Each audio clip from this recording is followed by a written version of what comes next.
All right. Well, last Friday night we had our vintage Burgundy tasting in the store. And man, I have been sucking down a lot of Burgundy lately. You know, it's summertime, getting hot out there. Well, hey man, it's hot year round in South Florida, and I just love Burgundy. To me, the ultimate in expression of terroir is Burgundy. The same grape, the same producer, the same vintage sometimes. And wow, what dramatically different wine. Like in these two 06s from Marcolin.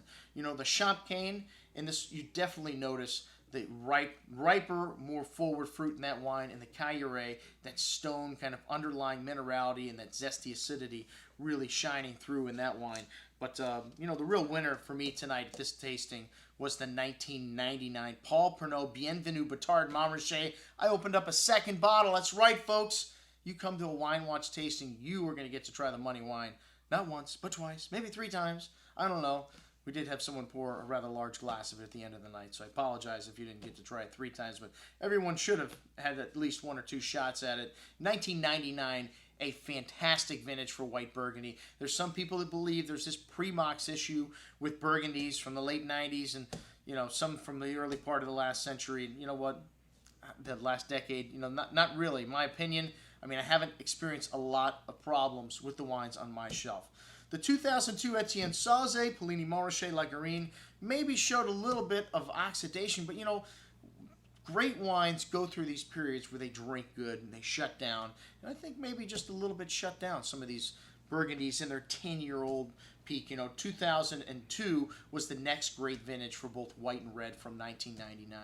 And, you know, this Sauze wine really showed nice. It was a couple of people's wine of the night, but again, maybe showing a little bit of that candied corn, kind of caramelized fruit in it, and but still had really good acidity, even a little botrytis, even a little kind of honeyed note this wine had in it. Really nice, really exotic.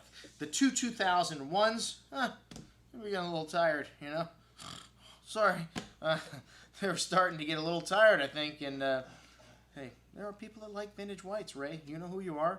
And I think, you know, those are the kind of people these 2001s are for. You definitely notice, you know, the fruit starting to fade, that minerality becoming more of a focus in these wines. And, you know, like I said, maybe just a little tired, okay? 2005 still got time, you know. These are wines maybe going through a bit of a funk, but showing really nicely. I thought the Bruno Colin Chaumet and the Philip Colin wines, you know, two very different styles of producer. Philip Colin using a little more oak, Bruno Colin being a little more of a traditionalist.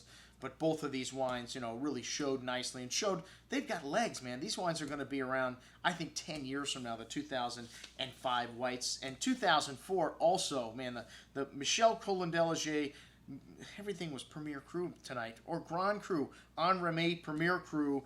Really nice pineapple candy-like fruit on the nose, a hint of mint and vanilla bean spice, flinty minerally notes, really complex, lovely creamy texture on the tongue, and that candied pineapple fruit showing through. Lovely acidity, lovely freshness, man. I don't know if 2004 is ever going to shut down like these 2005s have. 2007, the same way for me, man. Really bright and they're really seductive, the Ramonet Chassagne Montrachet Vergers. We've got great pricing on all of these wines, these Premier Cru wines. Some of them are under 40 bucks. Are you kidding me? Check it out on today's What I Drank Yesterday. I'm your host, Andrew Lampasoni, signing off for the Wine Watch, saying remember, always drink the good